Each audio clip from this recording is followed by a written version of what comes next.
What if you could take that risk, make that change, reach that goal, live your best life? Welcome to another episode of the What If You Could podcast, where we get together with amazing experts and everyday people who share challenges, encourage healing, and explore the possibilities that life has to offer. I'm your host, Gary Scott, and I'm excited that you're along for the ride. There we go. Hey guys, it's Gary, and welcome to another episode of What If You Could. And today is a super honor. It's not every day I get to talk to a not only a wonderful, sweet guy that I've gotten to know over the years, but also someone who is so established and admired in his industry. So today we get to welcome Greg Cannom, and I'm just going to read his bio real quick so you get a feeling for who and what Greg is. And so Greg Cannom is an American special makeup effects artist. He is a recipient of several accolades, including 5 Academy Awards. I didn't stutter. That's 5 Academy Awards. Four. And Four. What's that? Just 4. Just 4. Okay. And 1 technical achievement award. Well, that's still, you still got But it. it's not an Oscar. It's Oh, not an okay. Academy Award. You're going to have to explain that to me. So we got 4 Academy Awards, 2 Saturn Awards. He's been nominated for 4 Primetime Emmy Awards and 4 BAFTA Awards.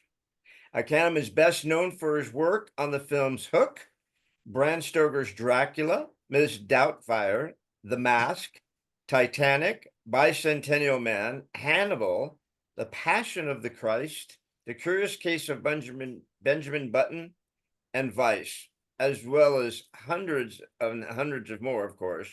For his contributions, he is honored with an Academy Award for Technical Achievement in 2005 and a Lifetime Achievement Award given by the Makeup Artists and Hairstylists Guild in 2018. And there's so much more, Greg, and I'm just going to let you fill in the blanks on that. But just thank you so much for being here and sharing with me today. And just I'd love to hear your story. I know you've got so much to share with us. So I guess it'd be with how the heck did you get started in all this stuff, and how did you get where you are?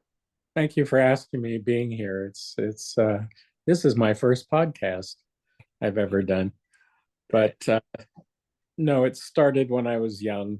I was born in the 50s, and I grew up in the 60s when I was a kid, and the movies back there had a lot to do with it. The TV shows, the movies I would go see when I was a little kid were The Time Machine with the Morlocks and the 7 Faces of Dr. Lao and all the great horror movies, of course, growing up on TV. And then the TV shows, The Outer Limits, had a lot to influence with me. And so I just started playing around with latex and cornflakes and and just started, getting books. And there were some good books that came out back then, very theatrical stuff, but also had some great film stuff in it. Work from Dick Smith on Little Big Man, where he aged Dustin Hoffman to 121. And I just studied those like crazy. And I don't know why. I never took art classes. I just was fascinated by it. And I worked at Knott's Berry Farm for 5 years on the log ride. And right when the first Halloween haunts happened, and at the same time I was going to Cypress College, which they were just building, and I started doing all the theater shows there. And I must have done over 200 theater shows in my lifetime, and aging people and character makeups and painting and really theatrical stuff, which really helped me in the long run. But Halloween Haunt at Knott's Berry Farm, I started the first one, and they wanted me to build all the rides, the mine ride and the log ride, and do all this in a very noisy pump room that I would have been deaf by now. And I just said, no, I'm not going to do it. But I did my own makeups, and I did a Planet of the Apes version one year and a Egyptian mummy the next year where my nose was gone, and they turned out pretty good. How And old were you? How old were you at that time? I was probably I don't remember, early 20s, Right. Cool. Wow. early 20s. So you knew early on you just wanted to do this. This kind of hit you early. It just hit me. Yeah. And then so I was in plays in Cypress College, but I did a lot. I would sit there and spend 8 hours doing shows like South Pacific and Polynesian people up and aging people, and just for 8 hours I sit in the makeup room in the college, and I'd be in the show, so I had to do everybody's makeup and every night, and I'd spend like 8 hours doing everybody, and then for an hour and a half, 2 hour show or whatever, and it was just like felt like such a waste. And I started doing prosthetics then, and with the Knott's Berry Farm stuff. I started doing prosthetics and making and sculpting prosthetics, like I did arsenic and old lace Mhm. for one show, and did these great character makeups, little old ladies. And So when you did prosthetics, does that mean that instead of spending all this time on the person doing the makeup, you kind of already had it set up in almost like a mask that you could toss in and save time? it wasn't a mask, it was prosthetics, where it was like cheek pieces and bald caps or whatever. It was broken down into pieces. It's not just a mask you slide on. I Got it. literally would take 2 or 3 hours to glue a makeup on somebody and color it and everything. And it was very elaborate stuff. And like I did one show where this kid had to be bald in it, and he had to put on hats and wigs throughout the show. And uh, I also did The King and I for a high school production for a friend I knew, and he had to be bald, and he was, graduating from high school, and he didn't want to shave his head for it, so I did a bald cap, and because of these bald caps, I became known as like the Cannom cap, because this special rubber I found, but the glues would split the rubber, and I found a way of making it work to where I could do these incredible bald caps on people, and they would hold up for 3 hours of abuse, and And you people figured thought that they out in college? yes. Wow. Wow. And I was just starting to go to Hollywood. I took a makeup class, I remember, in the 70s, early 70s, and I knew more than the teachers did. So I thought, well, maybe I have a chance in this business. I don't know.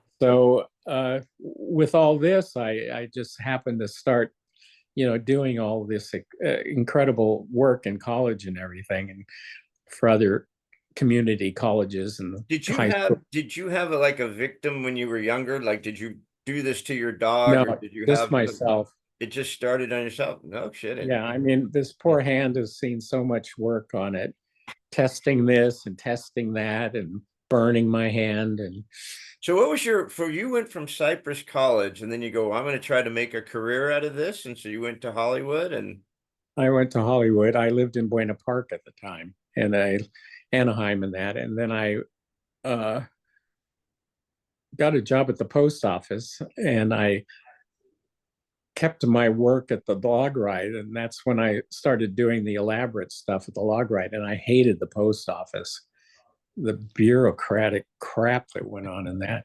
So I quit, and then I there's not a lot of creativity in the post office. I wouldn't imagine you'd fit in well there. no, I didn't.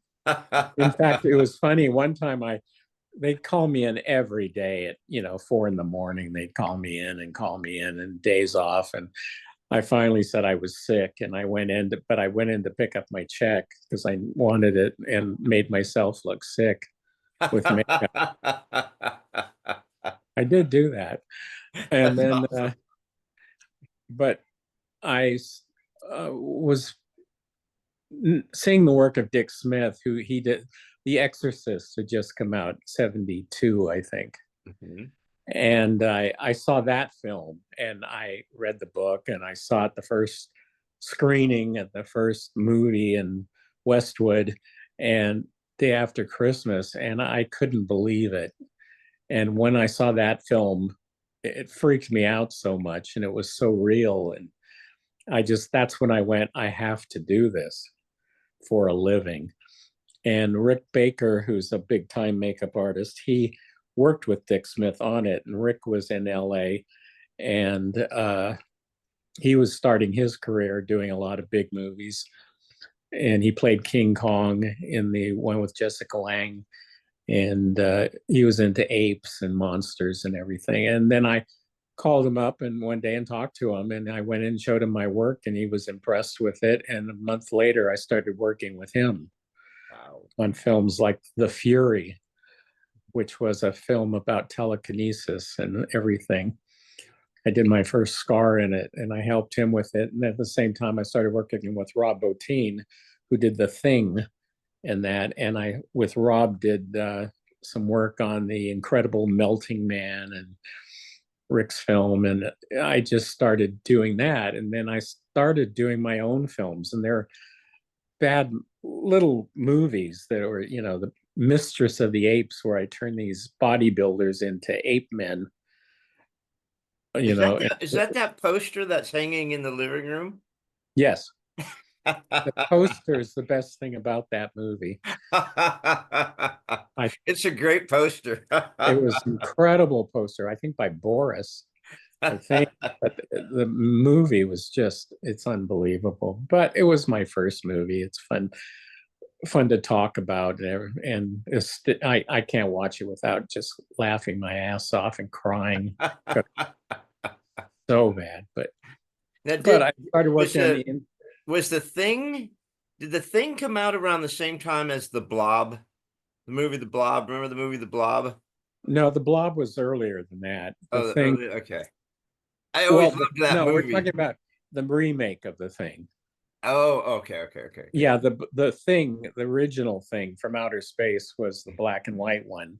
Oh. Which was a great film, I thought. And then the remake, Rob Bottin got that, and then I started to help him on that. But then I ended up leaving and doing my own work and started doing my own stuff. And with Rick over the years, I worked on Thriller. I did a couple of the main Michael Jackson's Thriller. Yeah, Rick Baker got it, and he asked me to help him on it, and I did two of the lead dancers in it, and I'm in the film. I'm the very last zombie as they pop dance and walk off out of the graveyard, and Vincent Price laughs. Yeah. And then I turn into the camera and they do a close up on me, and now they've turned me into a 3D effect that comes at the camera. That's awesome. That's me, and I forgot I was in the show until when he passed away. I saw that 10 million people had seen Thriller that week. And I went, oh, that's right. I'm in that. I'd totally forgotten I was in that. I remember that final zombie. I don't see the resemblance. The curly hair, that was my hair.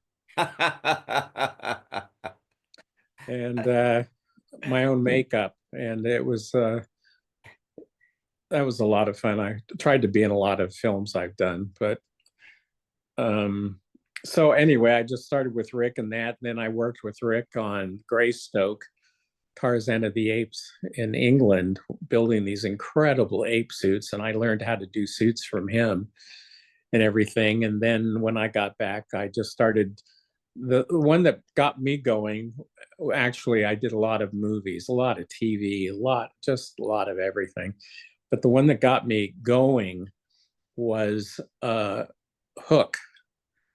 I did the makeup in that, but I did Maggie Smith's makeup as Gran Wendy. She was about 50 at the time, and I made her 90 something. And I had a week to do it in, and I had no time, and I did it and did a test makeup on her a week after I got the head cast of her from England, and they loved it. I mean, they said it was like one of the best makeups Spielberg had ever seen, and I was just like, I asked for 6 weeks, and I'm just like, you people are so lucky. I was just like, what would you have done if this didn't work? Because I started shooting.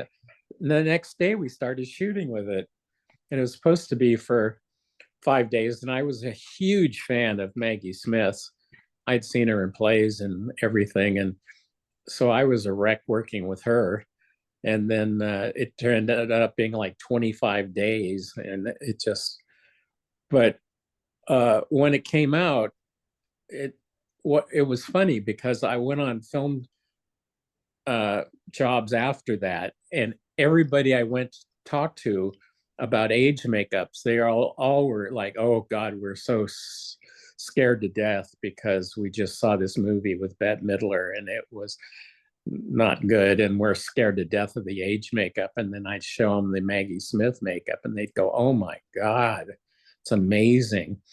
And so because of that Bette Midler film, I got about 10 years really good work out of it, doing all these age makeups in films. What Bette Midler was that? The Rose?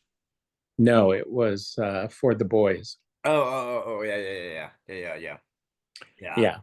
So They're, when you're doing the makeup, and I had begged the director. I said, I'm so much better than these guys are. Please, I'll do it for free, a test to show you. And they hit, no, they just won the Oscar for Dick Tracy. And they're friends of mine. And I couldn't say anything. And so I went, okay. And so after that happened, it ends up, I get 10 years work out of it, you know, from awesome. it. So I'm sorry, what were you going to say? No, I was just gonna say when you like I said, worked with Spielberg on Hook, and so Yes. when you work with, I mean, obviously Spielberg's a big dude, right? So I mean, is it the producer, the director, who comes to you and says, yeah, I like that look, you're going the right direction, or I kind of want more of this, or do they not mess with you? You just do it because they know who you No, are, or who do you work, who it approves your depends. work, or whatever. Well, I do. I decided a long time ago, if I'm going to work in this business, I'm going to make me happy. I don't care what anybody else thinks. I'm certainly going to listen to what the director wants, and especially what the actor. I have to please the actor. He's got to wear it, you know. Yeah. So, but I just realized a long time ago that I have to be happy with it, or it's not going to work. So, like Hook, I got it, and I said I needed 6 weeks, and I had talked to Spielberg and showed him some of my work, and then I had 1 week to do it, and I did it, and I got so much work out of it. But then on Hook, but then I got to do the mermaids, the mermaid tails, and that in Hook, and the elf ears, and Robin's fat suit, and just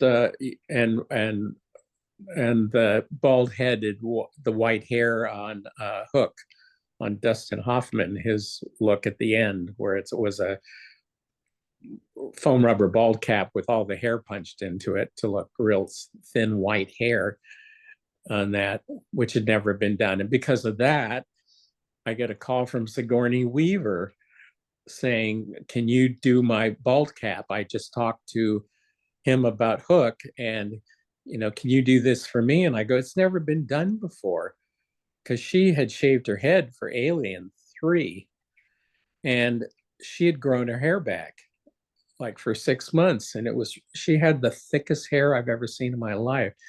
And she said, can we do that and do a bald cap and punched hair and everything? I go, I don't know anybody that's ever done this before. So I had Stuart Artingstall, my hair guy, who does the incredible suits and everything. He punched the head in, and it was a foam bald cap, and it was so thin in the front where I had to glue it onto her skin. It had to be so thin, but then the hair all punched in one at a time over her entire head. Took him 10 days, 12 hours a day of punching hair into this one bald cap. You could use it once and throw it away because all the edges were destroyed after you tried to take it off that day. So I did one bald cap, and they're just like looking at me. I'm trying to get it on her head, line it up, and trying to get her hair glued down with this special water-based glue to her head, and stretch this ball cap over it. And it was, the director'd come in and he'd just keep looking at it going, oh God, it's not going to work. And I finally got it down, and I got it, and it worked, and they shot what movie was that for? This was Alien 3. Oh wow. Alien 3, where she's bald at the end, where the thing bursts out of her chest. Yeah. There was about 5 quick shots we had to shoot, new shots to put it all together. And you see the film and you can't tell which ones are which. Yeah. Luckily, it worked.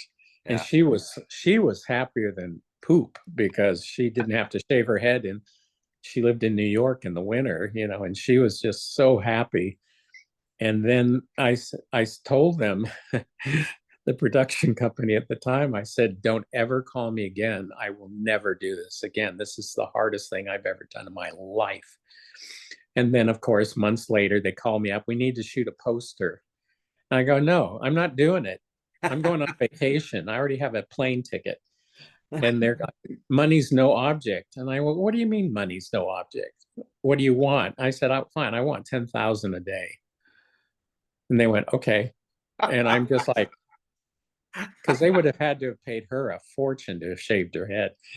And I'm just like, oh God, here we go again. And then the poor Stewart, we did 2 heads and shot the poster. I went to New York with Annie Leibovitz, and she kept walking in the room going, oh, this isn't going to work. This isn't good. And I'm just like, oh geez, here we go again. But then she shot it and sent the poster and that, and with these bad pictures from the film that I got, that we could have even done it better if I'd had these great pictures. They finally got to me at the very end. But anyway, that was like, so I was glad to help out on that. But you just thrown into these things, like The Mask with Jim Carrey. Well, The Mask is amazing. The Mask is incredible. And I had a week to do that. I had 10 days to do that makeup. How did they just call you at the last minute? Because they got a week. They wait, and it happens. And luckily I'm fast, and I was scared to death because of his mouth. He can open his mouth 2.5 inches, teeth to teeth, which is amazing. And we made these big piano teeth for him, which we never thought he was going to be able to talk in, because they're going to have to redub the whole film and everything. And he put them in his mouth, and he could talk with them, no problem. And I did the test makeup Sunday, the day before shooting started. And the only thing I changed in it was that I had these beautiful chartreuse contact lenses that I put in, but it made them so demonic looking that we took them out. Yeah. And it was the same with Mrs. Doubtfire. I had 2 weeks to come up with that makeup.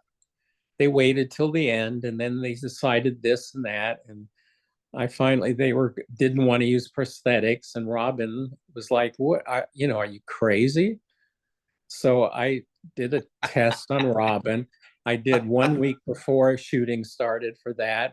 And I did a very realistic makeup on Robin Williams. And it was, age spots and things. And the only difference was on that, I had made these contact lenses, Hazel.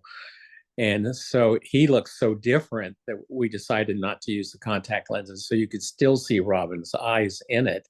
Yeah. And then V. Neal, who applied the makeup. Did you win the Academy Award for Miss Doubtfire and Hook? No, I was nominated for Hook. I have 10 nominations. Wow. Yeah. Which is a funny story too, but you did win it for Miss Doubtfire though, right? One of them. But yes, Neil and Yolanda Tusing, who did the wigs. V applied it every day, and she softened it up and made it more rosy cheek looking and everything. And he. What was the year you were nominated for 2 in the same year? 2 Oscars, 2 Academy. I don't remember. I gotta look that up. I remember I looked it up, and there was 1 year that you were nominated for 2 movies at one time.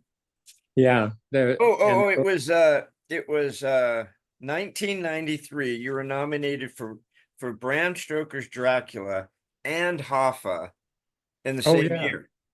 That's Oh yeah. pretty freaking cool. And you won for Dracula. Yeah. That was the year. Okay. Yeah, I was up for Hoffa. That's another film. See, I have all these stories. Jack That's what we're Nicholson. here for. Jack Nicholson, he wanted a nose in that. And I was told by his makeup artist that he just wanted a nose tip. And I go, it's all up here in the bridge in that. It has nothing to do with his nose tip. So I did what I wanted to and did a bridge of the nose part of it. And then at that point, V took over the makeup on the show and she applied it. And he goes, that's all I wanted. And I'm just like, oh, geez. That's why I do it the way I want to, what is going to work, I think, the best. And still there's problems on films. I was thrown into a makeup with Russell Crowe uh, on uh, I did several with Was Russell. it A Beautiful Mind for Russell Crowe? A Beautiful Beautiful Mind? Mind. No, it was the one before that. Gladiator? No. Before that, it was about the smoking business. Oh, yeah. I can't remember. I know which one you're talking about. I just can't remember the name. Wygand was the Oh, character, okay. real life. Yeah. And with him, I was so into that. People had done tests on him and it looked terrible. And I flew back to do a test on him and I did a quick prosthetic. I got his life cast and did quick nasal prosthetic in silicone and in foam latex. Silicone was just starting to come around and it looked incredible, but the edges we couldn't get down right on the silicone and the mold was destroyed for the silicone and it was going to start shooting in a few days. And so I flew back there and I did a test on him and it looked pretty good. And he shaved his head for that and everything. And they liked it. And I went, oh, this isn't going to work. And I had my suitcases with me and I walked out of the office to go to the hotel. And then I went back and I go, oh God, they're going to yell at me. And I go, this isn't going to work. We're in Kentucky shooting. The heat with the prosthetics, the foam rubber will never stand up to the humidity and the heat. And Russell was very difficult with me that first test. He just kept talking and turning his head, and it was like I wasn't even there. And I'm just like, so I went to the producer and I go, look, I don't like you. I don't like Russell. The director, I'm not sure about. So I think we should do another test tomorrow, me just using stipple, and we'll see how it goes. So the director came down and he goes, okay, let's do that. He was pretty nice about it. And so the next morning I did this test with just stipple, where it's stretching and skin and special latex, and it makes wrinkles. And he had gained some weight, so I did a lot of painting. And I'd learned all that painting. I had just done Titanic with Gloria Stewart, where I learned how to do this new technique I came up with of painting the lines in and raking it with highlights on a special brush all over the whole makeup to accent the wrinkles and everything. So instead of just aging somebody 10 years with stipple, I could age somebody 25, 30 years and maybe a neck waddle on somebody. And that was it. And so for Russell, I spent a week with notes and trying to figure out how I did the steps on Titanic and to put them in an order that I could do every day and get it to work right. And, try this and try that, and tattoo colors, which stayed on all day long in the heat and everything. And I would use those to dab on to give shadows of double chins and nasal folds and everything, and got the stipple down, but the stipple would just come up because of the heat. And I found a way of using a acrylic new glue that come out on the skin first, which waterproofed it really well, so it would hold up pretty good. And even then, the makeup would still melt. It was so hot, and I'd have to touch him up with makeup.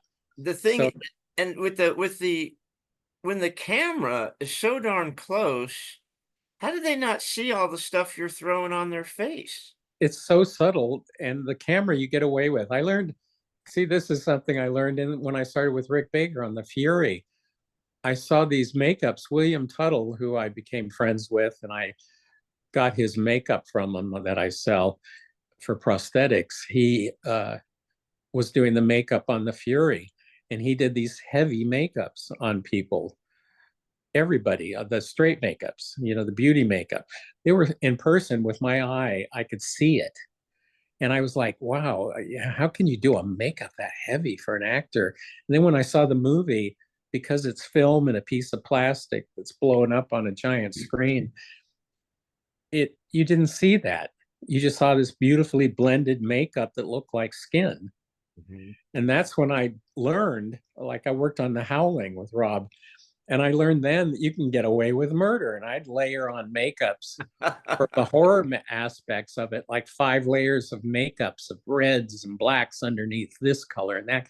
And in person, it looked so caked on. It was unbelievable. But on film, it looked like it was translucent, like you could see through it. And that's when I learned you can get away with murder on film. But this new stuff was so subtle that it was weird. Once he walked out of the trailer in the sunlight and that, you just didn't see it anymore. It was so subtle, but it was effective. And because of Russell, and I did the makeup that day, and the director, everybody, he loved it. And the director was great. Michael Mann, he just like, add more here. And he really knew what he was talking about. And I ended up doing Muhammad Ali with Will Smith with him. Oh, wow. Which was a whole new set of problems. But, and then I did the makeup that day, and I just went, oh, there's nobody I can show how to do this. It's so complicated. There's no, because I said, I'm gone. You find somebody else to replace me. I want off this film. And then Russell was still being difficult with me. And it was about the 3rd day of shooting, and the one producer had come in, you better make sure those age spots match up every day. And I showed the makeup artist, a friend of mine, and I showed him, I go, look, I did the Big Dipper on Russell's forehead. And I showed him how I did the Big Dipper with the stars going down his face. And it was the Big Dipper I literally put on Russell's face. And he was laughing. And that's great. So after 3 days, Russell we were sitting in the room waiting to shoot. Russell goes, come here. He said, you see any powder on my eyelashes? If there's any that shows up on film, there's going to be a big problem. And I went, if they see powder on your eyelashes close up, they're going to see a whole lot of other crap going on before that. Exactly. And I went and sat back down, and he just went. And about the 3rd day, a picture of him came out in the newspaper. The neighbors came over from next door. They're all like, oh my God, you look just like him. The real guy. You look incredible. Everybody went off on how much he looked like the guy, and how, he was 30 at the time. I aged him to 50. And everybody was just going off on how incredible he looked. And from that moment on, man, anything I needed, Greg, you need to touch me up. It was just like, I really liked Russell. He was fun. And so he came around. He came around. He was a pain in the ass, but then he came around. And yeah.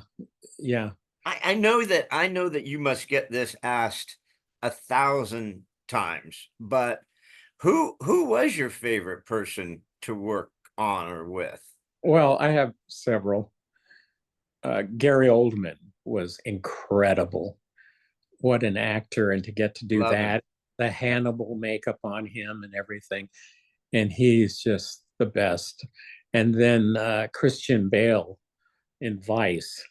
I had heard stories about Christian Bale, and he was the best, the nicest, just so professional. And to see him bring that character to life, and how well that turned out when that started out as a big disaster. And it's just, it's just so funny how it all works out. Christian Bale in Vice, had done a test makeup on. He'd never worn prosthetics before. He goes, am I going to be able? I had a couple of weeks to throw together something to do a rough test. He looked more like Chevy Chase old than he did Cheney, but it was promising. And because of that, they got the film greenlit eventually. And I had a few months to do it. And then at one point, I thought I had it down, and they didn't want to add too much weight to him and everything. And then I put prosthetics on him. He goes, am I going to be able to turn my head? And I go, oh yeah, it's just like skin, you know. And he's like, oh, okay. So I did it, test, and then right after that, it didn't look right because it was too thin. And the trailer had come out for Gary Oldman in the Prime Minister of England. Mm-hmm. Yeah, he was Winston Churchill. With Churchill. Yeah. With that heavy makeup on. And he goes, can we go fatter? And I said, I knew you were going to say that. And so then I was able to do what I wanted to. And I finally got it down to where I thought it was it. And he goes, I'm not happy with it still. And there was a week before shooting started. He goes, let's try it a little heavier. And I went, oh, come on, it's heavy enough. Come on. And so we spent the whole week doing a new makeup on it, made it heavier. And Saturday before shooting starts, they do the final film test. And he walked out in that room with the glasses and the suit and everything, and everybody died. I was the most shocked in the room how good it looked. That's awesome. That's awesome. And he was so happy with it because he had in his thing, if it didn't work, he didn't have to do the film, Yeah. So, and he was brilliant in it. And I was so upset when he didn't win. But yeah, I got to win for that year. I've won like every decade, I think. Yeah. An Oscar, but anyway, what was it like? You never know what's going to happen. I like doing it. It's fun, so much fun for me because it's such a challenge. Sometimes it doesn't work, and even then, it's like, well, if I'd had more time, I probably could have done this or that or something. So they don't give you an idea. They don't say, well, we want it to look this or that. You go in and based on the character, you go, I'm going to do this. I tell them what I think. It's like I just did a film, which I ended up not doing because my health went down, so I couldn't go do the test makeup. And the person who did it, it didn't end up well. And so I gave it up. But I told the director in the beginning, good friend of mine, and I told him, and he goes, subtle, subtle, subtle. And I went, no. This actor, his face doesn't look anything like this. I don't have a decent face cast because he's got a beard on this movie shooting now. And I did, with what I had, I did 4 designs from very subtle pieces to a full-blown face makeup like Vice. And I said, you should do all 4 of them or 3 of them because you don't know what's going to happen till we really get to do it on him. And no, it's got to be subtle, subtle, subtle.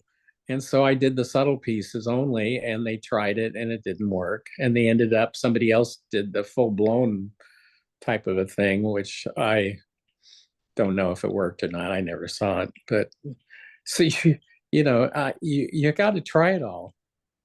Yeah. And so that's is your expertise or specialty, is it the aging? Is that something you that's really what enjoy, the aging? I was known for, but then also I've done a lot of horror, which I love. I did Mummy Daddy on the Tales from the Crypt. Was that the TV show? Yeah. Amazing Stories. I did a bunch of horror makeups and Tales from the Crypt.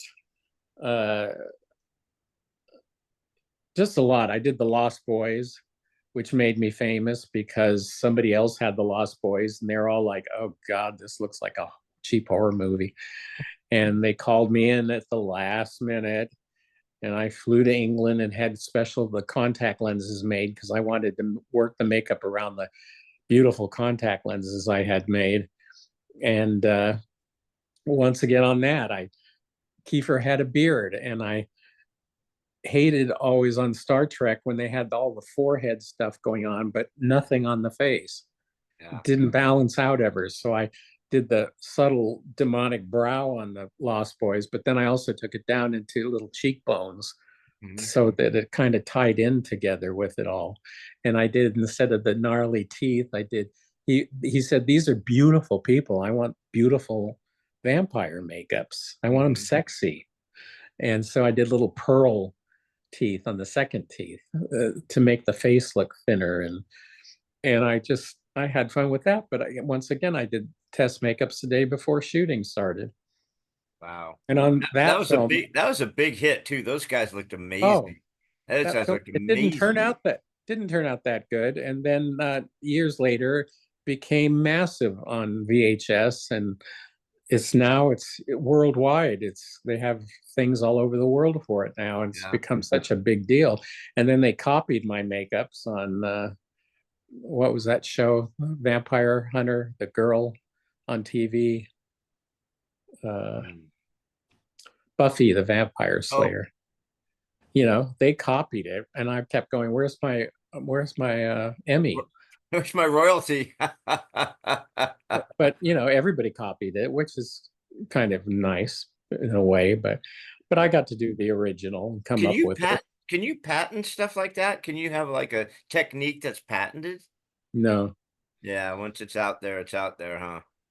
no, So even though it's you've worked on a lot of Robin Williams films, but did you actually work with Robin? oh yeah, Yeah. yeah. Hook worked with him on that.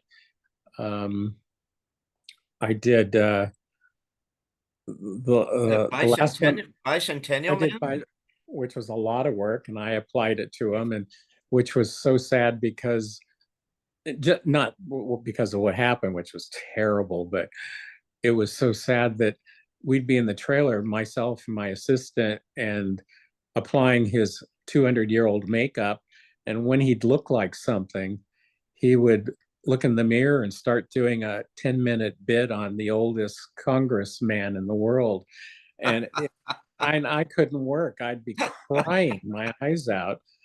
It was so funny. I'm going, why isn't somebody shooting this? And he'd do it all the time. And Mrs. Doubtfire, when I first did the makeup with V in the trailer, the very first time we put the makeup on him, he looked in the mirror when he started looking like Mrs. Doubtfire, and he went, "Yes, all my girls are clean." In the voice. So that was the first time I heard the voice. So it was pretty funny. Oh my. Yeah, I would imagine he could cut it up, man. He was something else when he set it loose. Oh, You and told me a story. Mrs. You told me I'm sorry, go ahead. Doubtfire, the script was really nasty. The next door neighbor and the court scenes, it was a really nasty, evil script, kind of with the humor in. And he ad libbed all that stuff, and they cut out a lot of the bad stuff to where I saw the movie, and I'm like looking at it in a theater for the screening, and people around me were dying laughing, and I was just watching the audience because they were, the end scene where he's jumping around and sits down at the wrong table, and people were dying laughing, and I was just like, oh my god, you know Yeah, it yeah, works. it worked. He made it work. He Yeah, did. he They made were it. talk they were going to do a sequel. They called me up about it to talk to me about it, and they were writing it at the time about his daughter going to college, and he was going to reprise it when that happened with him, and that hit me hard. It still bothers me to this day. Yeah. Well, that's such a huge loss. I mean, he was something special. You told me a story about an actress, and I don't know if we can name her name, but she was in a very, very famous movie that was a huge hit with Tom Hanks. and you told me they brought you in to age her, and she just was not digging. I think you made her look too old and too realistic, and she wasn't digging it. Can we tell that story or not tell that story? Remember who I'm talking about? No. The movie happened before Scump. Oh, did I tell you that a long time ago? Oh, I don't know if we're able to name names. oh, I don't know if we're Sally able to Fields. name names. No, Sally Fields. That's her. Yeah, that's it. No, Because that's one of the things where I did a prosthetic makeup on her to age her and that, and I should have also been prepared to have done the stipple makeup on her because it the appliances didn't work on her the way they should have, and I was jet lagged out, and I should have tried the other version of it, aging her with stipple, which is the only way it should have been done, which they kind of did in the film. And yeah, that didn't work out, sometimes which it is doesn't work fine, out, right? which is fine, which is fine. Yeah, Sometimes it doesn't work. When she was you, very nice. She was very nice. yeah, Uh, and sometimes then it she, doesn't work out. When yeah. when you when you, I mean, when you're nominated so many times, I know you never know what you're going to win for or not, but was there one that you thought for sure you'd win and didn't, or was there one you thought there's no way on earth I'm going to win and you did? Oh, that happens all the time. You don't know. I usually know how the Academy Awards are going to go. I'm pretty good at guessing, but everybody thought I was going to win one for Hannibal. Yeah. Because to me that was a modern day Frankenstein makeup, and I was so happy with that. And Gary pulled it off, and he had no eyelids on his one eye, and people couldn't figure out how I did that.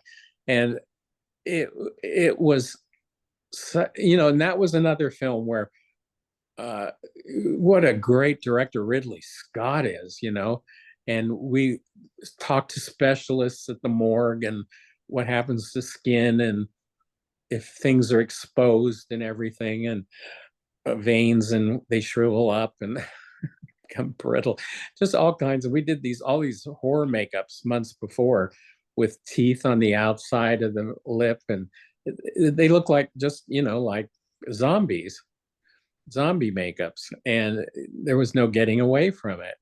And that turned out that they finally hired Gary on to do it, but they were started shooting already in in Italy. So I had to fly over with Glenn Hans, a sculptor, took him with me, and Gary's face cast and clay. And I got there, and then Ridley Scott goes, "I changed my mind." And he showed me this painting somebody did of this diseased embryo and with this little pixie nose. And he goes, "I want to do a little pixie nose and kind of this kind of look on Gary. And I'm just like, are you out of your mind? What the? Gary's got a good sized nose and everything. And I'm just like, and I had pictures of an actual accident somebody had done with a dog ripping a guy's face off. Horrible stuff. And so I sat there, and in one day I sculpted that makeup. And I gave it for one day to Glenn to finish up and put pores in it and wrinkles and clean it up and everything, and showed it to him. And he goes, "That's it." Wow. After months of trying this and that, and so in 2 days and I got back, and the only thing I changed was the jaw and neck was too normal. So I took a big flap of skin off his chest, theoretically, to graft onto his, and broke his jaw and grafted the skin onto his neck here. And I, did the nose and I twisted it a little bit off, and it was all burned from the acid from when the dog had swallowed the nose and the acid in the stomach, which actually happened on this one picture we had. But just, and figured a way of clamping his eye open that was safe during the whole shoot. And we shot for 2 weeks with that makeup. And Wow. it was frightening makeup. Wow. What's the deal? I mean, when these guys come in and my family's been in movies forever, and so I've been able to see some of it, and I know it takes forever to set up a shoot, and then the shoot might take, a very small amount of time, and then they break it down and move on to something else. So, I mean, how long can you spend putting makeup on someone and then they just need it for a short period of time? I mean, is that common? That happens a lot. Yeah. Wow. So they could There sit there was for a one, couple there was, hours, right? when I did Benjamin Button, there was somebody else was going to do the film, a guy in Canada who did silicone makeups, but he could only color them from the inside of the mold. And I couldn't do it that way. I'm a makeup artist. I like to color it on top of the skin and make it upright in pieces so I can get movement and thin spots and everything. And he would do these one piece that was like working with gelatin, trying to glue it on your face. And it was impossible. And it took 8 to 9 hours of the actor lying on his back to put on a makeup like this. And which I'm not going to put an actor through that. I'm going to spend 3 4 hours at the most for like a 90-year-old makeup or something with the wig and everything. And there's no way I was going to do that. So at the time we were figuring out our silicone, that's what I got the technical achievement for with Wes Wofford, which we did on Bicentennial Man, was the first film we used these silicone appliances, and they were just fantastic. It opened up a whole new world. But uh, so I got Benjamin Button and did all these elaborate makeups on it. And I was on that film for 8 months shooting. Wow. Wow. And that So was a if rough. you spend 3 or 4 hours on an actor and they go out and do a 15-minute scene, or and That's then happened before because of the location or whatever. wow, because they can't wear it overnight, right? They can't go home with it and show up the next day, can they? We've done that before, Yeah. but not usually. No, especially the old days. The foam latex would last 8 to 10 hours, and it just start breaking up. Yeah. Silicone, I did. It held up for 24 hour shoot we did on the the Insider, was that film with Michael Mann, and the Russell Crowe film, the first one, the Beautiful Mind, Ron Howard film. They were in those makeups for 24 hours at the very end because they didn't want to go through them again. So we just stayed Wow. up all night shooting, and they held up pretty good. Wow. So you've worked with some amazing directors. You work with Spielberg and Ron Howard and Ridley Scott. I mean, you worked with some really Oh talented yeah, big time directors. I did Cocoon with Ron Howard, and a lot of films, a lot of stuff. Big time directors, Coppola, Wow. um, you know, amazing people. Ridley Scott, jeez, he was Huge. amazing. Yeah, he's done some huge films. Yeah, I that Benjamin Button though was pretty amazing. That was, the way you aged him through all those years is pretty amazing. That was phenomenal. You and you got the especially Oscar. Did you get the Academy Award for that for Benjamin Button? no, No? no, I thought we should have won that year. But it was, well, the Academy's, a lot of older people, and they were really into that film that won that year was Hmm. a British film about uh, oh God, the musicals, the guys that wrote the musicals. Let's see, it was Amadeus? No, no, no, No. It no. was it was 2009. I don't remember what. No, anyway, they won, which had some mutton chops in it and that. Who cares? But should have won. So you didn't get it for The Curious Case of Benjamin Button? Yes, I did get it for that, Yeah, but you not by did get that. Centennial Man. Not by Oh, Centennial Man. oh, okay. Oh, I see. Yeah, bet the Bicentennial Man. Yeah. What year was that? 2000 was God, who did win that year? I don't It was remember. so funny. I was at the table on Vice, And because my legs were starting to go out, then they put me down in the front table at the luncheon with all the big directors and producers. And I'm at this table with them all, and they're all talking, big time directors and producers. They're up nominated. Oh, let's go around the table and say what we've done. And the one person, oh, I've got one nomination. Oh, I've won one Oscar before and one nomination. I don't have, this is my first Oscar nomination. And it got to me, and I'm just like, oh, geez. And they go, what did you win anything? I go, yeah, I have 10 nominations. And they go, oh my God, geez. And I go, and I have three at the time, because I hadn't won it yet. I have 3 Oscars. Oh my God, and they were just like, all of them were just like, it was pretty funny. Wow, that's funny. You're like the Meryl Streep of makeup, man. You've got so many nominations and so many Oscars. That's great. I know one's enough. It's terrifying getting up at that thing. Well, All I 800 million Googled people I live. Googled a couple of your acceptance speeches, You and don't you know look what you're pretty, saying. you You look don't dapper. know. You don't know what's going on. You have no clue. Well, you look very dapper, my friend. And how heavy is it? Is it Terrifying. heavy? Very, very heavy. You didn't see it when you were here? No, I wanted to, but I didn't. I was Oh, afraid to ask. oh, Next time next I time. come over, I want to feel that They're baby. very heavy. They're very heavy. They're beautiful. So you know what you told me that I didn't know, and I don't think anybody really knows outside of the industry is you have to give them back when you pass, right? You can never sell them. No, no, that's not true. What do you do? I mean, No, you can't sell them. you sign a piece of paper when you get it saying that you can never sell it to anybody. You can give it to relatives, they cannot sell it, and future generations, they cannot sell it. Wow. Period. If you try, then they'll stop you. But you can give it to relatives. You can give it to whoever you want to. Oh, oh, It's oh, oh. your Oscar, but you cannot sell it to anybody. So you don't have to I've give it given back. You don't have to No, give no, it no. back.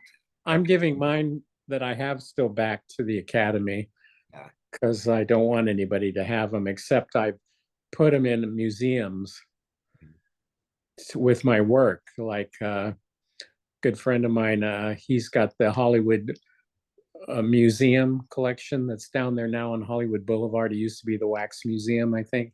And Yeah. in there, he got the original suits from Dracula and everything. And so I gave him the Oscar to put with those so that people can see the Oscar from it That's up awesome. up close because Yeah. they're beautiful. Yeah. And it's pretty special to win one, but one's enough. I can't. There we go. Oh, it gets easier every time. I go, oh, no, it doesn't. Because you know what to expect. Another secret I learned is if you get nominated a second time and you go down, you take your old Oscar with you. Because then if you don't win, you still get in all the parties. Oh, what'd you That's win for, great. Mrs. That's great. Doubtfire? What? You just walk up to the door holding it. They're going to let you in, right? Yeah, they're gonna read it. That's awesome. So do you go to the big ones like the after parties, that Wolfgang Puck thing and all that stuff? I've Do you gone go through to some those? of them. Yeah. I had so much fun last time because I had to sit down a lot because I'm so old now that we kind of got stuck. I went to the Elton John party and kind of got stuck in the entranceway where they had some chairs sitting there. So I sat there, and it actually turned out to be great because all the people coming into the party went right past us, and everybody would just stop and, oh my God, you won. And they'd hold it and take pictures with it. And I That's had a, awesome. I had the best time sitting there talking to people. That's the best. That's so Yeah, much fun. And then you went on to did you kind of get your own makeup line, or did you do something like that, Max Factor? Or did you do something with your own makeup line or your own prosthetics or something like that? well, I opened a lineup with Premier Products PPI, uh, Cannom PM, which is William Tuttle PM makeups. He used to make them in his garage. He has a line of makeups that somebody else sells, but he made his own PM makeups, which means prosthetic makeup, which is castor oil based. So the oils in it don't attack the rubber for all the old foam rubber pieces. You put makeup on a foam rubber piece and it'll start turning white and cakey because of attacking the stuff in it, the chemicals in it. So it it was a line of makeup. Max Factor made a line of makeup. It was really greasy, oily stuff. And Tuttle came up with this back in the 70s, I think, for Lincoln. He did a Lincoln on, I think, Hal Holbrook for some show. And he came up with this. It was a very dry makeup material that went on heavily pigmented. You could put on thin and it hardly needed any powdering because it was so not oily at all. And I used it from The Howling on. I used it for everything. And then he got older and he said, I can't make it anymore. And the colors were starting to come out pinkish. And so I said, can I buy it from you? I mean, you're the only makeup I use. I've used it forever. And he goes, well, I trust you. I said, I'll give you the formulas to it. You can try making. And he gave it to me and all the formulas. And his makeup at the time, certain chromium green they used in it would go bad after a month. It would get rancid and you could smell it and then turn rock hard and you couldn't use it anymore. So I got it and I spent 10 years trying to make it better and redoing the colors back to his original colors and then some new colors. And Joe Belasco, friend of mine, helped me at the time. He said, well, look up these formulas online and see what you can find on there for preservatives and that. And then because of that, I found all these new preservatives that came out, very safe. And I'm able now to where it'll last for 20 or 30 years without going rancid. And it still works as good as it did and even better, but all the colors I have. So I did a whole 10 palette thing of colors, but it's just mostly for professional use. Mm-hmm. And then but it's really good for drag queen makeups too and morticians. Yeah. That kind of stuff. But anyway. When you have when you do your models and stuff like that, because I've seen them at the house, do you get to keep like the mask and Benjamin Button's face and stuff like this? I mean, oh yeah, I keep all the molds because of trade secrets. I don't want anybody saying how I sculpted it or how I made the molds or any of that stuff. No, I put that in all my contracts that I keep everything. That's awesome. That's awesome. I mean, because I've seen a bunch of heads at the house. I was like, oh yeah, like what's going on around here with all these? well, when I sculpt old age, I learned a long time ago, you can't just sculpt from pictures. That doesn't work. You got to use real face casts. Aging is so subtle when you get down, even though it looks jowly and lines and that, it's still very subtle on the face. And you're still creating an effect. You can't sit there and sculpt in deep lines around the mouth. You got to cheat the clay out a bit to be able to make it look like it and then put dark makeup in there to make it look deeper. It's all an illusion. There's nothing, you really have to understand. You have to understand the thickness. You have to understand how it'll work in pieces and how it'll glue on the face and how the movement will work.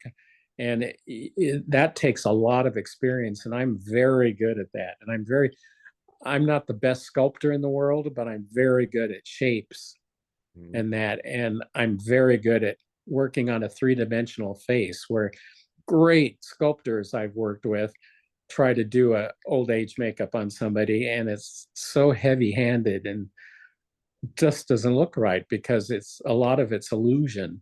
So when you say sculptors, are you saying they sculpt a mold of clay to get an idea before they take it to the face, or what do you mean by sculptors? Sculptors, well, the way any age makeup works, some people draw pictures of how they think it's going to look in overlays and that, which I said, you can draw anything you want. That doesn't mean it's going to work on someone's three-dimensional face. There's no way. Yeah. And so I do sculptures in clay. I could sit down and sculpt something like Mrs. Doubtfire. I had sculpted that. I found a picture of a woman in a book that looked like her, and the hairstyle kind of, and gave me a rough idea about it and the cheeks and everything. And I used her as a model. And she has no idea, this woman, that she was the model, which is kind of sad. I was always hoping I could have tried to find her and tell her that she was the model for it. But anyway, and I used several different head casts to look how realistically and subtle it is in real life. And it's amazing what you can do with it with clay. And to sink in the cheeks, you build up around it in clay and bring it forward just so slightly you don't notice it, but then you can make it look like it's sunken in here. And that's what's so much fun about it. And I'm really good with shapes and getting the overall look of it all. I'm very fast at that. But then if I'm going to sit there and put every pore in someone's face, it's going to take me forever. And it's boring to me. And there's so many more better sculptors that can do the pore textures and that for me. So I do it that way. It's much more fun for me. But is it possible to pick what was your best character you created? Is it with all of them? I mean, you've got what, 400 projects or something. I mean, is it I don't know. possible? But it's like Benjamin Button got the closest to a perfect film Yeah. of age. I mean, Kate Blanchett's makeup I thought looked incredible. And female aging is the hardest thing to do in a film. And I thought she looked incredible. And I used for her, who did I use? It's a basic Jessica Tandy and, oh God, who was the other one? I'll remember it in a minute. But I used them as models for her. She had these incredible cheekbones. And I tried aging like normally a female structure of the face. And I couldn't. You couldn't work around. I had to work around her Kate Blanchett's cheekbones Wow. because they're so big and perfect. She's a stunning It's woman. amazing. And Yeah. so I put all the age around the mouth and in the neck and up in the forehead. And here is where I tried to put all the age and everything. And, that's the greatest thing when you get to do cool makeups like that you're really proud of and happy with on somebody like Kate Blanchett or Maggie Smith or Christian Bale or, everybody. It's just like the best feeling that you created. I remember with Gary Oldman, Dracula, that I just was hired to do his age makeup in it. And then it ended up this and that. And Gary, instead of me doing that sword fight scene when they break in the room and I'm with Mina and I throw a cape around my naked body and have a sword fight with them, because Coppola really wanted a big sword fight at that point. What if I walk in, the window's open, they think I've left, and I come down from the ceiling as this horrible creature, skin hanging and everything. And I went, well, ask Coppola about it. I'll do a 2-foot sculpture of it and see what I can do in a few days. And with Glenn Hans, and we sculpted this, what's in the film, this beautiful suit, Dracula bat creature suit that's in the film. And Coppola saw it and he looked at it and just went, I have to have it. And so we had 2 weeks to sculpt that entire suit and make the suit in 2 weeks, because they're going to tear that set down to build the mausoleum set. And we finished it like in 3 a.m, the Monday morning, Well, wasn't that where he had a vision of a certain vampire or Dracula look, old school, and you go, no, let's try like a completely different look. Is that what you're talking about on that? Was that the movie? That's all that he said. Gary said was a skin hanging, and I'm really disgusting looking old thing. And so somebody did a sculpture of Gary standing 2 foot high sculpture, and then I sculpted on it and Glenn sculpted on it, and I came up with the long arms, the bat wings, and the thumb that worked, and the elephant skin around the edges, and the face. And Glenn came up with doing the ears that way. I had done different ears, which were cool, but his worked better. and it just worked. And I felt like, oh my God, I've done one of Hollywood's great creature suits. Yeah, yeah. It was epic. Finally, finally. And then the scene in the mausoleum where he attacks Lucy, and he had jumped off the ship as this wolf, and then he ends up in the mausoleum by the lake where he attacks Lucy, and he's wearing this giant rubber cape and rubber hat. And I'm just like, where the hell did that come from? He was naked when he jumped off the ship. I said, why don't I try doing this creature, wolf bat creature thing with, you can see the skin, real sexy suit, with the hair work and everything. And Coppola goes, okay, let's try it. And so I did that. I did 3 different looks. 2 looks I did. I showed to Coppola. He said, let's go with this one. But to me, it looked like Planet of the Apes too much. And I just went, no. And then a week before shooting, I came up with a new idea for what's in the film. And I remember I started playing that one that he liked. And I went to him, I go, it's not working.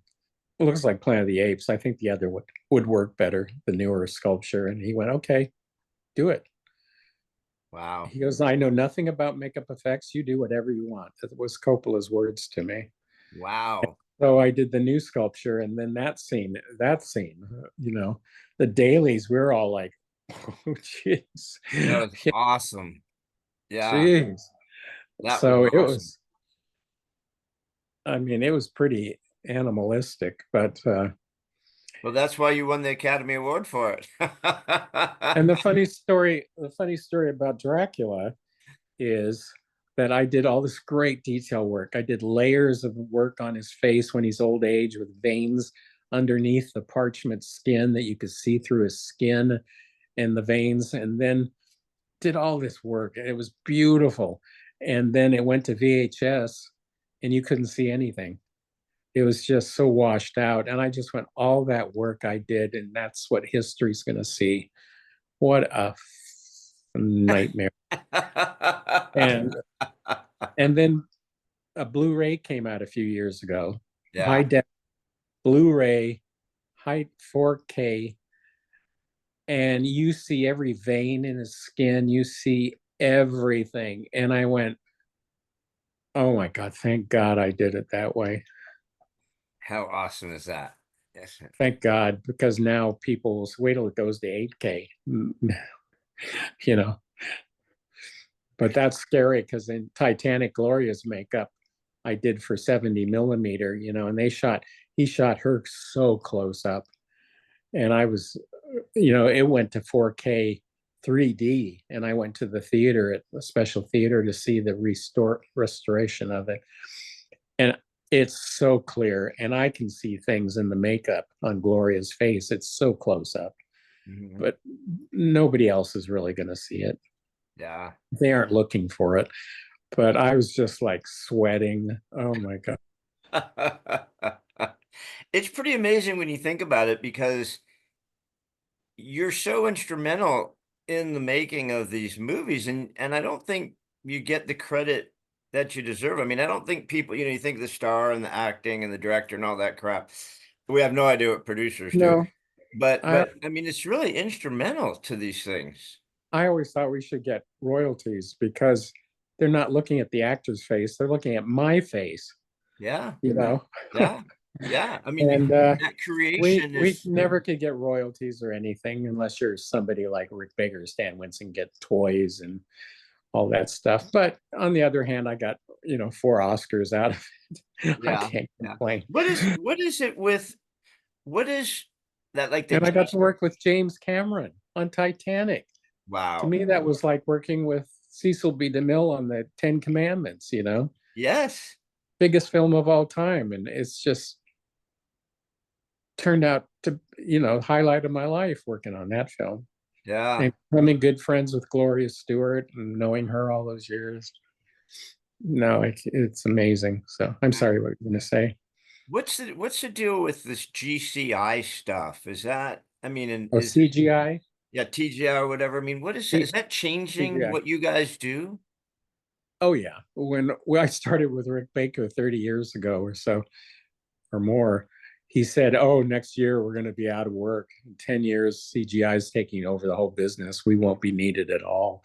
And we were all like, "Oh, great!" But then it took 30 years for it to start really happening, and now they're starting to age people with CGI and replace face casts with people. I was going to do a film on somebody, and they said they hired me on to do the age makeups, and then they said, "Oh, we're going to use the face, we're going to replace it with a computer," because they didn't want to sit through the makeup. And I just went, "Well, then why'd you hire me on for?" And I quit. I was furious. Yeah. I mean, But it it's doesn't even amazing make what sense. they can do. Another Yeah. film I did, I knew they were going to do that, and I can't talk about it.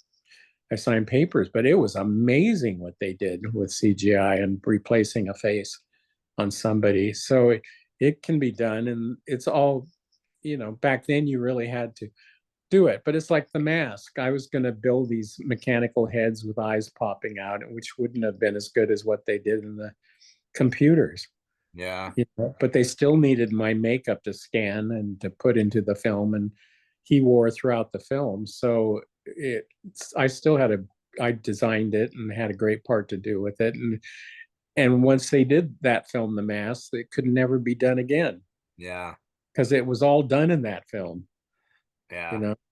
And it was amazing. The work on that was amazing. What was Jim Yeah, Carrey like to incredible. work with on Oh, that? he's a very nice guy.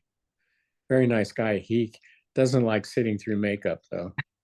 He And seems antsy. then he gets the Grinch, and he's got to have rock music playing very loud and that. And and I can understand it. I can imagine, they have to sit there and not move for 4 hours Yeah. while you're concentrating and doing like surgery, and they just have to sit there and then go act all day long and Did you then do? clean it up at the end of the night. Yeah. So So did you actually have to paint all that green on him, or how did you? That's yeah, incredible. his makeup artist took over at one point. It was Cheryl Patak, I think, Mhm. took it over, but I showed her how to do it. But yeah, it was all appliance glued on, and I stayed away purposely from his mouth because of the expressions in his mouth, and did it all around his mouth and head. And it worked amazingly well Yeah. You because know, he had like, so much movement in his face. I was so worried about the foam buckling up. yeah, because his expressions in that movie are his facial expressions are crazy. You know, Yeah. I have a like I said, I have a lot of family in the business, and one of them was a Foley editor, and making the sounds and stuff like that. And the technology really hurt him because, he made the sounds, and now computers, the computers just make the sound. But Yep. I can't imagine, I mean, to an extent, I guess artificial intelligence and CGI can do some of the work, but I still think you guys are crucial to coming up with the ideas to even give them, right? Well, yeah, but it's all changed now. The business has changed. Everything's so cheap. They don't want to spend the time on it anymore. I was very lucky, and a bunch of people like Rick Baker and that Dick Smith, that we were there in the right time of Hollywood where makeup effects were a big deal and they had to be done with makeup, Yeah. and suits and everything like gorillas. Rick, the suits he did, the gorillas in the mist and all that stuff were beautiful suits. But now it's all CGI, Planet Yeah. of the Apes, and it looks incredible. Yeah. So people won't do suits anymore. So I was so lucky to be there at the time I was in Hollywood to have Yeah. gotten to do all this stuff. That So hopefully is there hundreds of years from now, people look back at this going, "Wow, that's amazing what they did at the time." yeah. Is there a future in this business for kids who might want to Oh, do I think follow your so, footsteps? because there's so much work now. Everybody thought, but there's so much work out there with all the channels now. The Yeah. Netflix, and they're doing movies and that right and left, and they're still doing zombie movies. I don't care if I ever see another zombie, but I'm sick of them. But I'd still like to do another werewolf movie. I have some ideas I'd like to do, Yeah, werewolf films and that. And I was still always hoping to do the Ultimate Age makeup film, yeah, which I almost got to do, but it turned out pretty nice. yeah, yeah. So Can I mention your health a little bit? Can I chat about kind of what's going on with you a little if you bit? want to, it doesn't matter to me. Yeah. I I had a mean, good run. If I died tomorrow, I've done everything I wanted to. I had a great life in Hollywood and done everything I wanted to do, so I can't complain at all. well, you're not going anywhere tomorrow. You've got way too much spit and vinegar. Oh, But we'll see. I think people need to know because you're sitting there and people can't see, but I'd imagine you slowed down a little bit because you've lost your legs. You have Yeah, had both legs removed, right? yes, So that's got to put a little hitch in your giddy up as far as getting off to it work. is. I'm trying to I did a thing last year because of crooked Hollywood people and stealing money and all my work and still trying to steal my credits and that. It's just amazing with the horrible people in Hollywood. But because of things that happened, ended up pretty bad shape last year. And with these things happened with my legs, and um, the one leg I had to lose because of 4 years earlier I'd had what you call it, eat flesh eating disease in my foot, and within a couple of days half my foot was gone. So I hobbled around for 4 years in a scooter and got around okay. But then last year things got really bad with both legs and ulcers and bones breaking and everything in the circulation that I just had to have it done.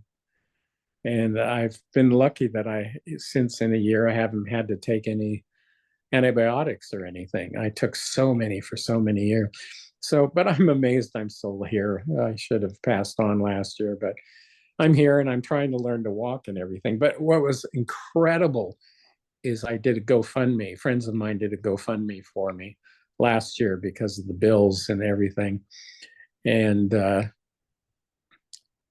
I thought I was going to make a certain amount of money if I was lucky. And it ended up being quite a bit of money. And people from all over the world donated. And people I know, $5,000 here and there.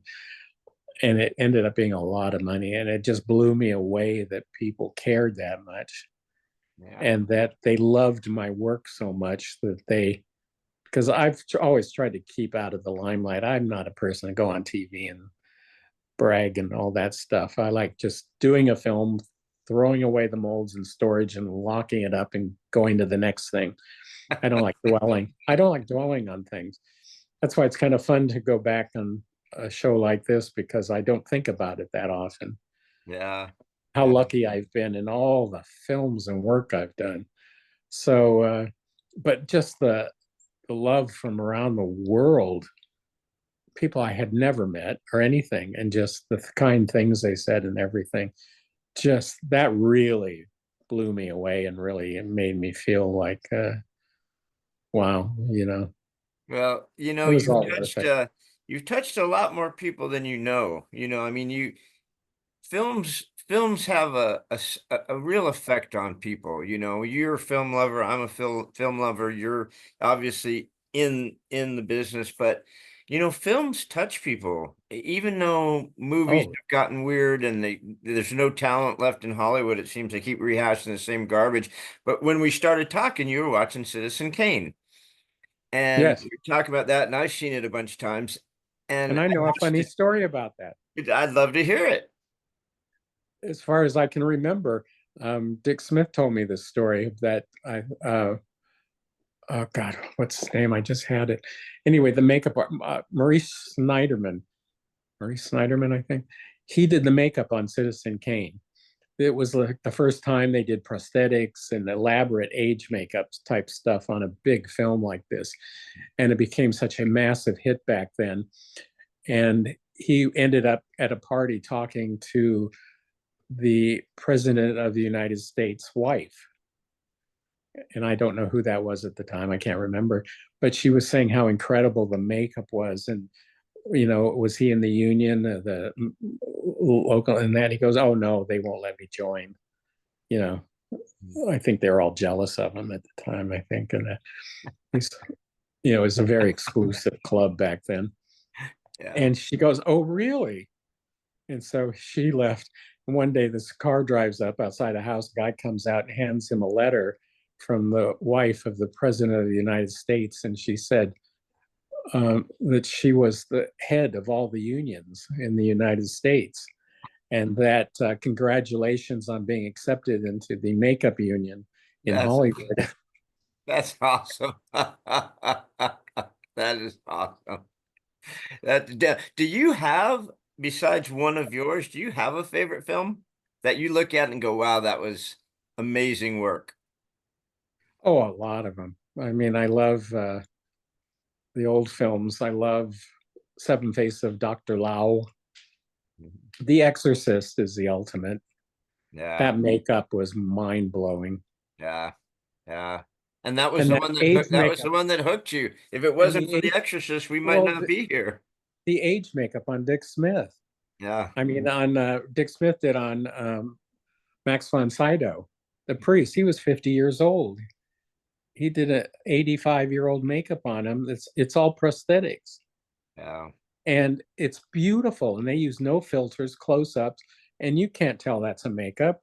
yeah, He no, looked old and he colored his hair and just did everything. And he looked so old. And and that was an act, the way he did the makeup in that, he thought he was going to do a simple makeup like when he did The Godfather with Marlon Brando. He used old age stipple that I mhm, age people with and wrinkled the hell out of him and put plumpers in his mouth to bring out some jowls down here, but used old age stipple to age him and color and line and everything. And he was going to do that on Max von Sydow in The Exorcist, but his skin didn't wrinkle up. Like Kate Blanchett, her skin didn't wrinkle up at all with stipple. yeah, So he had to go to prosthetics to make it work for an old age makeup. That's what I mean. You never know what's going to happen. yeah, yeah. Well, just like Sally Field, sometimes it works, sometimes it doesn't. Sometimes it works, sometimes it doesn't. Well, Greg, this has been wonderful. I know you've got just so many stories. I know your history is so amazing. You've been so honored, so many accolades. But you're also a really sweet guy. I've been lucky to, know you for a little bit now, and you're just a super sweet guy. And Thank you. you're dealing with what's going on with your legs. I mean, in a big way. And I'm grateful that people did what they did with the GoFundMe. Do you want to start working again? If you can stand up, if you could Oh do it, if yeah. you like to work. No, I've got to work. I'm trying to get into the motion picture home. That's why I've got to walk somehow because I have to be able to take care of myself somewhat. Right now I have somebody here that's helping me all the time with Yeah. stuff. So But let's I see if we can get this out and pull some strings to some big wigs we know out there and get you in there and well, get you back to work. I got to get the legs on and walking with them. And once I do that and go to the home, I still am going to work Yeah. and design makeups in the computer and have a lot of fun with it still. Because that's one thing I had a lot of fun doing this stuff. Mhm. And I still have ideas in my head I want to still play around with. So hopefully one day that'll all settle down and I'll still, I hopefully another 10 years or so, whatever. Yeah, well, We'll see. Whatever happens. You know what Zig Ziglar says? Zig Ziglar says, you can't die with your music still in you. And Yeah. you've got lots left in you. So you're not going anywhere from now. We just got to figure Yeah. out how to fix that hitch in your giddy up Yeah. And I and want to get you back teach. out there. I want to teach a lot too. I've done some teaching. I really enjoy that. Yeah, So I love it. I love it, my friend. Well, thank you so much. And I enjoyed this immensely.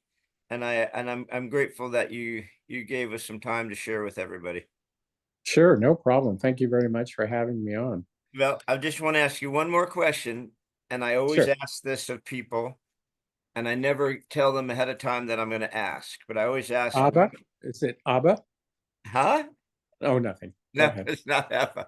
No, I just say if you could leave one message with everybody, if you could just, doesn't have to be about your work, it doesn't have to be about your health, it could be just about anything with all that you've got. If you could leave us with one last thought before we signed off, what would be one thought to share Well, the before? one thing I tell young people now, I try to get over with on things is uh, you have to learn business and take care of your money and watch over everything, because there are people out there, they'll steal money from you right and left. They'll steal your credits. It's unbelievable how nasty it is out there, what people will do to get some fame. And they're good friends of yours. They'll stab you in the back like you wouldn't believe. So you just got to watch yourself. You've got to watch every penny. You've got to learn business, put away money for, the thing, this kills me. A business manager I had an insurance years ago that if I lost a limb, I would get so much money, a good amount of money the rest of my life. And I wanted to, and she canceled it without asking me, saying, well, you don't need it. You can't afford it. And the one thing I should have kept was that insurance. And I was furious she canceled it on me, because at that time I'd become diabetic and I couldn't get it back, that insurance. And I'm just screwed. And now look at me. I would be getting a huge amount of money every month Yeah. if I'd had that insurance. So, It's so you know, true. You know, you have to, we trust people with managers and accountants and financial people and all this crap. But the truth of the matter is, you have to keep an eye on your own stuff. I mean, you you just have to do have the to. contracts. You have to know the contracts, how to do them, put everything in the contracts. You have to do everything. You have to watch over everything, Yeah. everything. And I didn't, and I trusted people and just got screwed. But anyway, on a happy note, like I said, I've had a happy life. On an I would make amazing some note, you're I would still make some here. changes in that. That's the only thing I would change of those kind of things. There you Yeah. go. And you're here, and we're gonna get you back on that saddle and back in the room and doing what you do. Well, thank you very much, but I appreciate it. It's been a lot of fun. Thank you very much. Thank you, Greg. I'll talk to you Mhm. soon. I Talk appreciate to it you very soon. much. Thanks again for joining us on another episode of What If You Could podcast. Please subscribe, like, share, and give us any feedback. We'd love to hear it. And remember, if you can dream it, you can do it. See you next time.